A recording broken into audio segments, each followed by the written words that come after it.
Hello guys, চলে আসলাম নতুন আরেকটা ভিডিও নিয়ে। তো আজকে তোমাদের নিয়ে চলে যাব মুন্সিগঞ্জে। তো মুন্সিগঞ্জের সেই ঐতিহ্যবাহী ইদ্দারপুর কেল্লা আজকে আমরা ঘুরে দেখব। তো আমি তো ঘুরে এসেছি, তো আজকে তোমাদের সাথে সেটাই শেয়ার করব। তাহলে চলো একসাথে তোমাদের সাথে শেয়ার করি। तो आओ यार अपने कान में ईयरफोन्स डाल लो। তো এই ইদ্দারপুর কেল্লার ইতিহাস সম্পর্কে জানতে হলে চলে যেতে হবে আমার আরেকটি চ্যানেল রয়েছে, তো আরিয়ান আহমেদ বলে। তো ওই চ্যানেলটাতে লিঙ্ক থাকবে ডেসক্রিপশন বক্সে। তো দেখতে পাচ্ছ এই যে ইদ্দারপুর কেল্লার মেন ফটকটি, মানে মেন গেটটি। তো এই গেটটি দিয়ে প্রবেশ করতে হবে। তো এই গেটটি দিয়ে প্রবেশ করার আগে কিন্তু অবশ্যই টিকিট কাটতে হবে। তো আমি টিকিটটা কেটে নিয়েছি। তো জাস্ট টিকিটটাকে শো করে এখান থেকে এন্ট্রি করে নিব। তো এখান থেকে দেখতে পাচ্ছি একটি মুরব্বি চাচার কাছে টিকিটটি দিয়ে আমি চলে গেলাম ভিতরে। তো এখন শুধু ঘুরে দেখব। তো এখন পাখি কিন্তু খাঁচা থেকে বের হয়ে গেছে। ও তুকু তুকু পাখি কিন্তু খাঁচার ভিতর ঢুকে গেছে, এখন খালি উড়বো।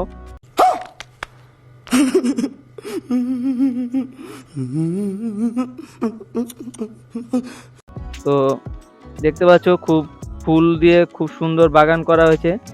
তো এই দেখতে পাচ্ছ ভিতরে চলে আসলাম আমি। তো এখানে একটা সাইনবোর্ড লেখা রয়েছে, তার এই পাশে দেখো একটা গুহা রয়েছে। তো লোকমুখে শোনা যায় এই গুহাটি নাকি লালবাগ কেল্লার সাথে জয়েন রয়েছে। তো তবে এখন কিন্তু এটা কুত্তার ঘর, মানে সরি কুকুরের ঘর ছাড়া আর কিছুই না। তো দেখতে পাচ্ছ এখানে কিন্তু খুব সুন্দরভাবে আরামসে 2-3টা কুকুর থাকতে পারবে।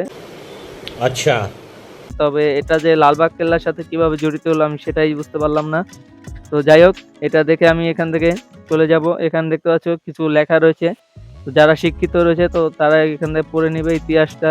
আর যারা মানে চাও না পড়তে তারা আমার চ্যানেলটা ঘুরে আসবে, আরিয়ান আহমেদ চ্যানেলটি, তো ওখানে পেয়ে যাবে। তো আমি জাস্ট সিঁড়ি দিয়ে উঠে যাব। তো অনেক মানুষই কিন্তু এখানে আসে।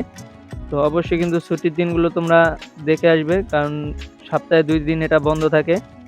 আমি প্রাইভেসির কারণে কিন্তু ক্যামেরাটা উপরে করছি না, কারণ অনেকেই মানে কাপল আছে, তো তাদেরকে প্রাইভেসিটা আমি ওখান থেকে এড়িয়ে চলে আসলাম উপরে।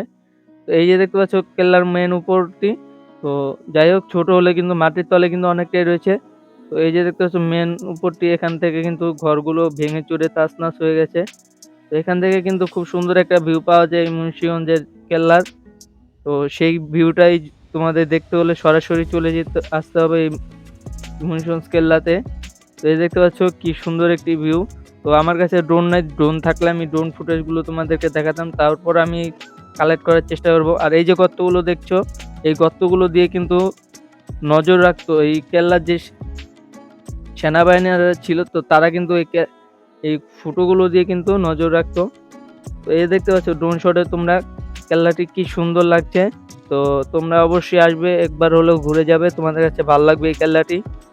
তো আমি কিন্তু এই ড্রোন শুটগুলো আমার ড্রোন দিয়ে নিয়ে নেই, চুরি করা ফুটেজ বলতে পারো। তো যাই হোক, এই যে এখানটাতে রুম ছিল, তো রুমগুলো কিন্তু ভেঙে চুরে তাছনাছ হয়ে গেছে। তো আমি একটু ঘুরে ঘুরে দেখছি, তো অনেক লোক আসছে ছবি তুলছে। তো আমি একটু সাইড দিয়ে চিকুনে চিকুনে ঘুরছি আর তোমাদেরকে দেখাচ্ছি। তো আমি এই সাইডটাতে চলে আসছি, কারণ এই সাইডটাতে একটা সুড়ঙ্গ রাস্তা রয়েছে, তো সেটাই তোমাদেরকে দেখাবো। তো কেল্লাটি কিন্তু খুব সুন্দর, তোমরা সামনে থেকে না আসলে বুঝতে পারবে না। এই তো সুড়ঙ্গ রাস্তাটি আমি পেয়ে গেছি। তো এই সুড়ঙ্গ রাস্তাটি নিচে আমার নামতে হবে, দেখতে হবে এর নিচে কি রয়েছে। তো এটা দিয়ে আবার লালবাগ কেল্লায় যাওয়া যায় কিনা, তো সেটাই দেখে আসি চলো। এই দেখতে হচ্ছে আমি রাস্তাটি দিয়ে নেমে গেছি। আজকে আমি দেখে যাবো এটা শেষ কোথায়। बहुत तेज हो रहा है बहुत तेज। তো যাই হোক, আমি হাঁটা ধরলাম, দেখতেই পাচ্ছ। তো হাঁটতে হাঁটতে চলে যাচ্ছি, জানি না কোথায় যাচ্ছি, কিন্তু চলে যাব এটা শেষ দেখতে। আজকে আমি লালবাগ কেল্লা দেখে আসবো এক টিকিটেই। मारो हमको जिंदा मत छोड़ो सालो। তো যাই হোক, আমি হাঁটতে হাঁটতে দেখতে পেলাম এখানে একটি দেওয়াল রয়েছে। ঘুরে ঘুরে দেখি যে এখান থেকে বের হওয়ার রাস্তা। তো আমাদের কেল্লার ভিতরে বের হতে হবে। তো আমাদের আর লালবাগ কেল্লা যাওয়া হচ্ছে না। তো সেটা দেখে খুব আফসোস হলাম, তাই আমি রিটার্ন আবার একটা শট নিয়ে উঠে যাব এখন, কারণ খুব হতাশ হয়েছি। তো যাই হোক, আমি এখন এই যে দেখতে পাচ্ছি উঠে গেছি। তো তবে কিন্তু এখানে কিন্তু ডিএসএলআর ছবি উঠবে, মারাত্মক মারাত্মক ছবি উঠবে। তোমরা এখানে দাঁড়িয়ে কিন্তু খুব আলট্রা ওয়াইডের ছবিগুলো নিলে খুব সুন্দর লাগে। তো আমি কয়েকটা তুলেছি। তো সেটা তোমরা দেখতে হলে আমার ফেসবুক পেজ আর ইনস্টাগ্রামে তোমরা চলে যেতে পারো। তো এই দেখতে পাচ্ছ এই সাইডটা দিয়ে কেল্লার ভিউটা। তো অনেক তো দেখালাম উপরের ভিউ, এখন আমরা আস্তে আস্তে নিচের দিকে চলে যাব। তো আমি যে নিচে নেমে যাচ্ছি, দেখতে পাচ্ছ কেল্লা দিয়ে উপর থেকে অনেক দেখেছি, এখন নিচ থেকে দেখতে হবে। তো তার জন্য কিন্তু আমি নেমে যাচ্ছি।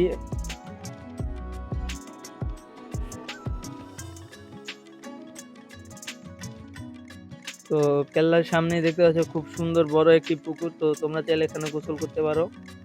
তো তবে সেটা অ্যালাউ কিনা সেটা কিন্তু আমি জানি না। अरे कहना क्या चाहते हो?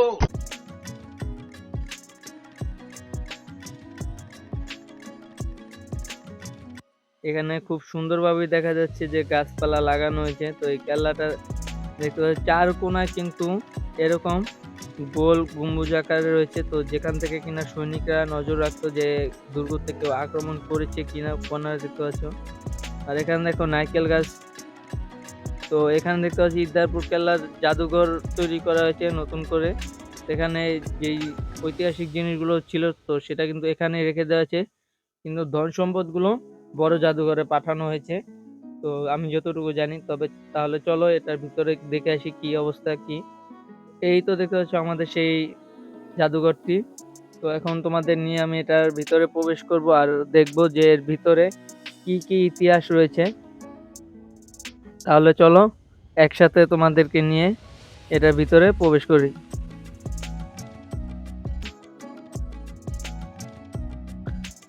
তো এই দেখতে পাচ্ছ আমি কিন্তু তোমাদেরকে সাথে নিয়ে ঢুকে যাচ্ছি। তো এই যে প্রবেশ করুন লেখা রয়েছে। তো এই পাশটাতে দেখো ফটো ফ্রেম রয়েছে কতগুলো। তো এখানকার এই তারপর কেল্লারি ফটোগুলো এখানে ফ্রেম করা রয়েছে। তো এই যে দেখতে পাচ্ছ এই পাশেও একটি ফটো রয়েছে পুরো কেল্লাটির।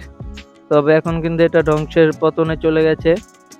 তো যাই হোক, তোমরা এখানে আসলে কিছু ইতিহাস দেখতে পারবে, বুঝতে পারবে। তো এই দেখতে পাচ্ছ এখানে কিন্তু খুব মাটির হাড়ি পাওয়া গিয়েছিল।